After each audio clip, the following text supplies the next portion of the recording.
What do you do when the song that made you famous turns out to be the last thing you ever record? Welcome back to Country Corner, where we dig into the real stories behind country music's biggest names. Today we're counting down the saddest stories in country music history, and I need you to understand something before we start. This isn't just a list of sad songs. This is real. You're at a crossroads here. If I'm not cool. Plane crashes on tour, voices lost forever, a love story that ended the only way it could have. And our number one story? It's the kind of tragedy that changed the entire sound of country music. As sure as night is dark and day is light. And by the end of this video, you'll understand why people still can't talk about it without getting emotional. Grab something warm to drink, because this one's heavy. Walk the line. Let's get into it. Number 10. Keith Whitley. I fought with the devil, got down. The voice that Nashville never got to finish. In the late 1980s, Keith Whitley was being called the future of traditional country.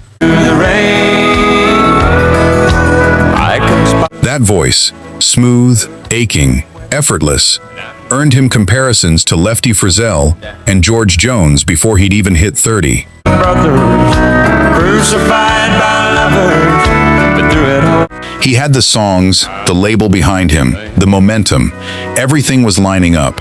Whitley had grown up singing bluegrass with his childhood friend Ricky Skaggs. Now, if I don't keep my head, And by the time he landed in Nashville, critics were already calling him one of the purest traditional voices of his generation. But Whitley had been fighting alcoholism since he was a teenager. and tonight it's really coming down. Long before fame ever entered the picture, friends who toured with him said the drinking would disappear for months at a time, only to come roaring back the moment the pressure of the road caught up with him. This cloud behind me, that's how the man. In May of 1989, at just 33 years old, he was found dead in his home. The cause was acute alcohol poisoning. His blood alcohol level was reportedly more than 4 times the legal limit. Stranger to Here's the part that still stings fans today. Some of his biggest hits, the ones that would define his legacy, songs like I'm No Stranger to the Rain, were released after he died. stranger to the rain. People fell in love with a voice that no longer existed. His widow, singer Lori Morgan, has spoken for decades about the warning signs she saw and couldn't stop, But I'll put this cloud behind me, that's how the man. and about the strange grief of hearing her husband's voice on the radio for years after burying him. To this day, artists across Nashville still cite Whitley as the standard traditional country vocalists are measured against. I'm no stranger to the rain. A legacy built almost entirely on what he left behind, not what he got to finish. It's a devastating way to start this list. I'm no stranger to the rain. But trust me, as hard as that one was, entry number 9 is going to hit you in a completely different way. Number 9. Losing the voice that saved country music. In the 1980s, country radio was drowning in pop crossover. Randy Travis, with his deep, unmistakable baritone, is widely credited with pulling the genre back to its roots. Forever and ever, amen. Beating softly against the waves. Digging up bones.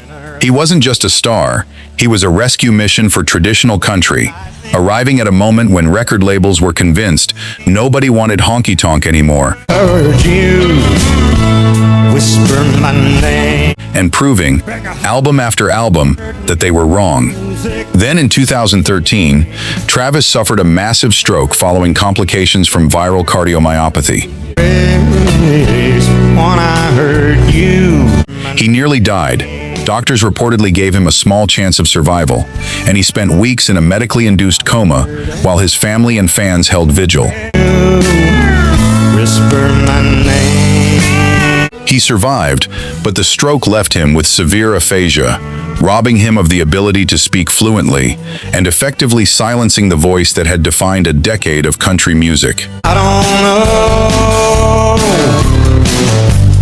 He had to relearn basic movement and speech almost from scratch, a process his wife Mary has described as agonizingly slow. All night long, it makes a lonesome sound. For years, fans assumed they'd never hear him sing again. Then in 2024, something remarkable happened. That's all. Using AI technology and archived vocal recordings, Travis sang a new song, Where That Came From, blending his old vocals with new technology to finish what his body no longer could. I talk to him, baby, like he's supposed to do. It was beautiful. It was also, for a lot of longtime fans, almost unbearably sad, a reminder of exactly what was taken from him. Call, but baby, come back before you kill him. And how much modern technology had to step in just to give listeners one more moment with that voice. That story is proof that sometimes the saddest chapters don't end in death. I may not make it out alive. They end in loss that lingers for decades. But our next story involves an entire tour bus of people and a mountain that none of them saw coming. Number 7. Reba McEntire's band. She rarely performs without acknowledging what that night cost her. And she has said in interviews that not a year goes by where she doesn't think about the band members she lost. It's almost impossible to imagine a tragedy more devastating than losing an entire band in one night. But our next entry involves a crowd of 22,000 people, a headlining artist on stage, and a night that changed how an entire genre thinks about safety at their own concerts. If I'm not that ever to the heart. Number 6. Route 91. The night country music lost its innocence. October 1st, 2017. Tearing my t-shirt, you stirring up dirty. Las Vegas, the Route 91 Harvest Festival. Jason Aldean was headlining, closing out 3 days of country music under the desert sky, when gunfire erupted from a hotel window above the crowd. We're just hanging around, burning it down. 58 people lost their lives that night, with hundreds more injured, in what remains one of the deadliest mass shootings in American history. I'm just doing my thing. You love it when I slide. Aldean was rushed off stage mid-song. Fans threw themselves over strangers to shield them. Some ran for hours, not knowing if the people they'd lost in the chaos were alive. Hiding behind trailers and merchandise stands as gunfire continued for what felt like an eternity. For the country music community, this wasn't a distant headline. It was their crowd, their festival, their people. We're just hanging around, burning it down. Aldean didn't perform again for weeks, and when he finally did return to the stage, on Saturday Night Live of all places, he could barely get through it.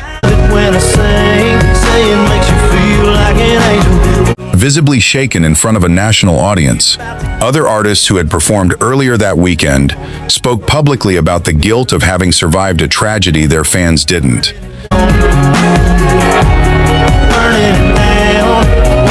That tragedy reshaped festival security across the entire touring industry, a permanent scar left on a genre that had always prided itself on being a safe, family space, Just to feel your heartbeat against me. where strangers became friends over 3 chords and a chorus. If this video is resonating with you, this is genuinely the moment to hit that like button, Feel your heartbeat against me. because it tells us these are the stories you want us to keep telling with the honesty they deserve. Now let's talk about a star who spent his final 2 years fighting a battle in front of the entire world, Get in my bed, I'm just doing my thing. all while still walking out on stage.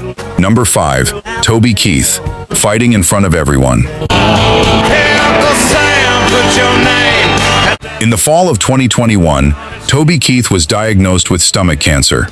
He didn't tell the public right away. He spent 6 months quietly going through chemotherapy, radiation, and surgery And it'll feel like the whole wide world is raining. before finally sharing the news himself in June 2022, in a statement that surprised much of Nashville, who had no idea he'd already been fighting for half a year. What followed was almost unthinkable. Keith kept fighting and kept showing up. He accepted the Country Icon Award at the Grand Ole Opry in September 2023. And the battle will rage.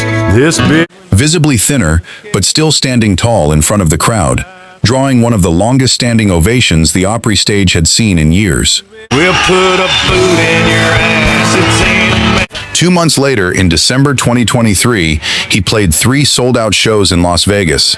Nobody in that audience knew for certain it would be the last time they'd see him perform, gonna be hell when you hear Mother Freedom. though many suspected it might be. On February 5th, 2024, Toby Keith died at 62, surrounded by his family, after a little over 2 years fighting the disease. Red, white, and blue. A statement on his website said he fought his fight with grace and courage, and anyone who watched him walk on stage those final months knows that wasn't just a phrase. It was exactly what he did, right up until he couldn't anymore. Months later, more than 24 country artists gathered for a televised tribute special. That I love loving upon you. A lineup that spoke to just how deeply his loss was felt across the entire genre. That kind of quiet public courage is its own kind of heartbreak. Old Jack Daniels jamming to some old Alabama. But our next story is about a man whose entire life was one long fight against the darkest parts of himself. And it ends in a way that still sounds like a song decades later. Number 4, Johnny Cash. Hello, I'm Johnny Cash. And I'm glad to see. A life of war and a love that outlived him. Johnny Cash's story is often told as one of triumph, the man in black, the redemption arc, the legend. I keep a close watch on this heart of mine. But underneath that legend was decades of real suffering. Cash battled addiction to amphetamines and barbiturates for most of his adult life. Walk the line. An addiction that nearly destroyed his career, his marriage, and his health more than once, leading to arrests, canceled tours, and years where his family genuinely feared they'd lose him. As sure as night is dark and day is light. He got clean in the late 1960s, largely credited to his wife, June Carter Cash, who stood by him through some of his darkest years, I walk the line. and is often described as the reason he lived long enough to become the icon people remember today. But addiction found him again in the late 1970s, Calls for love that I can't hide. For you. and he cycled through rehab multiple times over the following decades, before finally achieving lasting sobriety in the early 1990s. Keep a close watch on this heart of mine. By then, decades of hard living had taken a permanent toll. In his final years, he battled diabetes and a nervous system disorder that left him increasingly frail, I walk the line. often performing from a wheelchair or with June helping him to the microphone.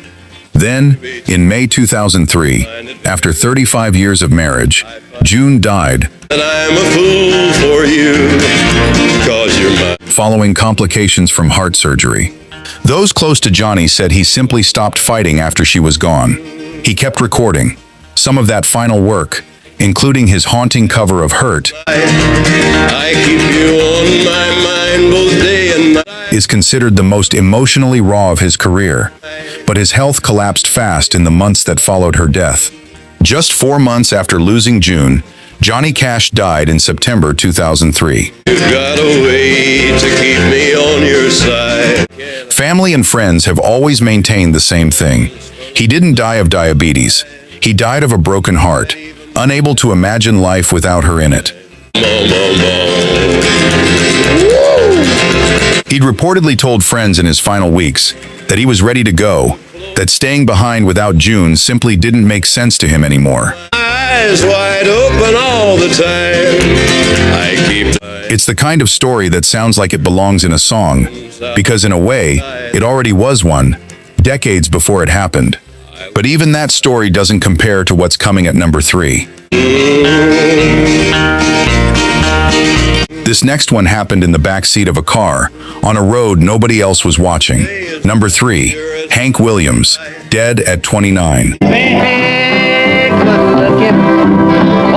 Alone in the back seat, Hank Williams is by almost any measure the most influential songwriter in country music history. Baby, don't you think, baby?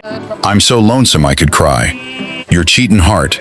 He wrote pain into 3 chords better than anyone before or since. And he lived every bit of that pain himself. Right over the hill, that soda pop and the dancer. Turning his own heartbreak, loneliness, and self-destruction into songs that still define the genre's emotional core 70 years later. How's about cooking something up for me? By his mid-20s, chronic back pain from a spinal condition called spina bifida occulta had led him into a spiral of alcohol and prescription drug abuse that his career and his body could not survive. Bands stopped wanting to tour with him because he'd miss shows or show up unable to perform. The Grand Ole Opry banned him from performing due to his unreliability, a devastating blow for a man who had once been their biggest star.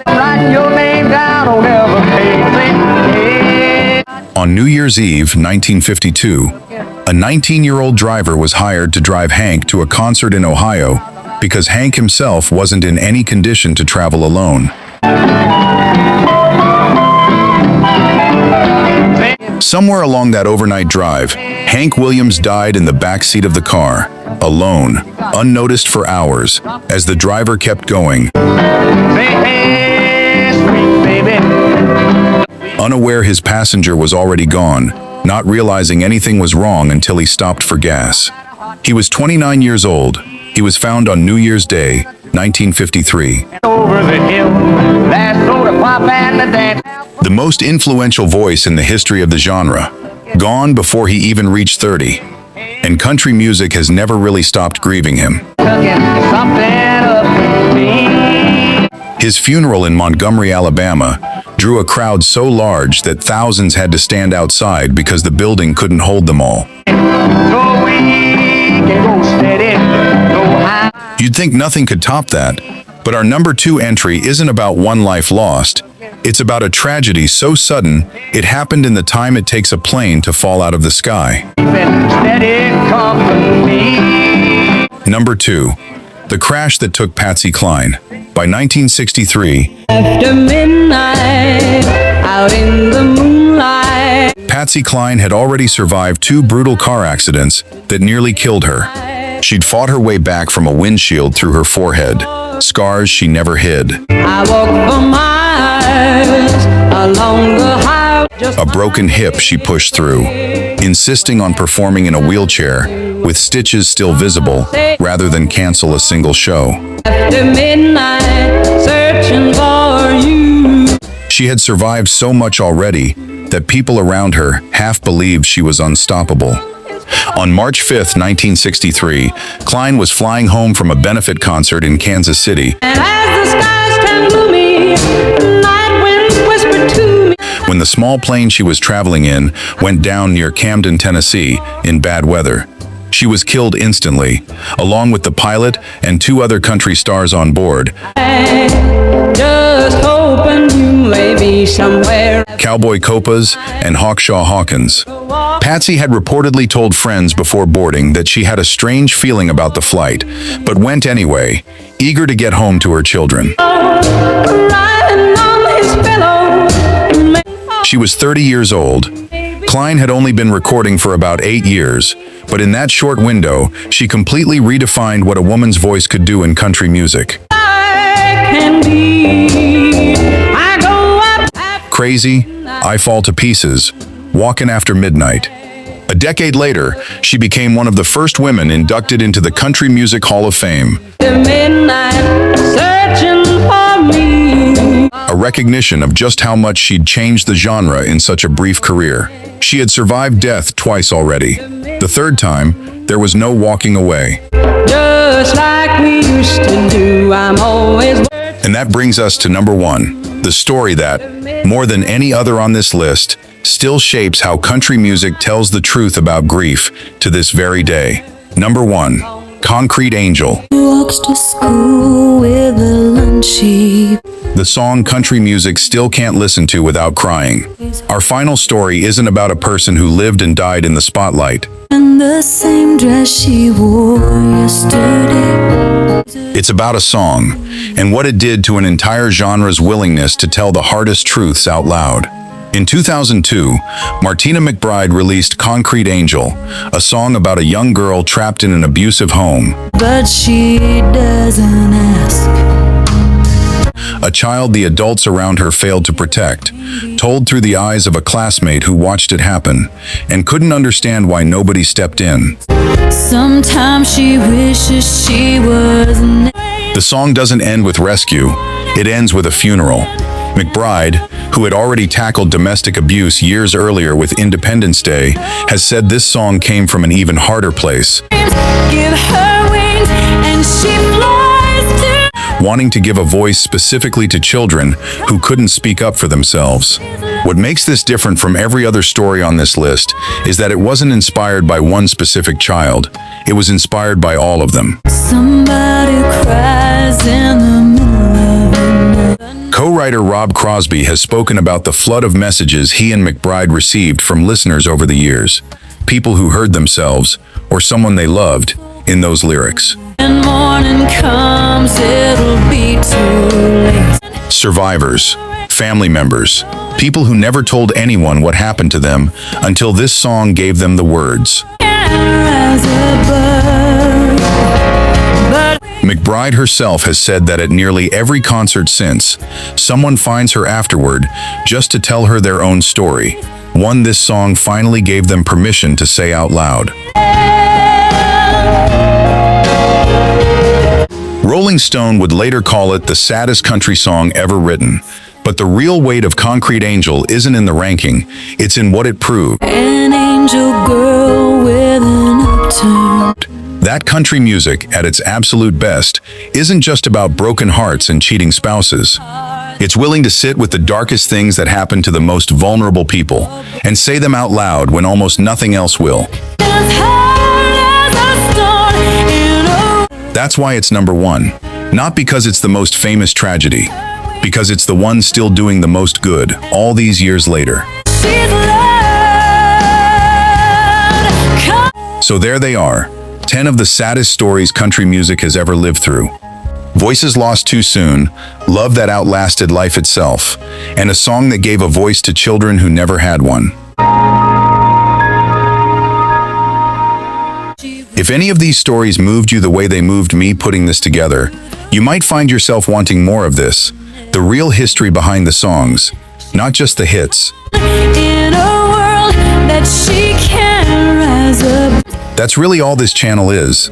So if that's the kind of thing you enjoy, you'll probably want to be here when the next one drops. Concrete angel. Now I want to hear from you. Which one of these stories hit you the hardest? And is there a country tragedy we missed that you think deserves its own spotlight? Drop it in the comments. I read every single one.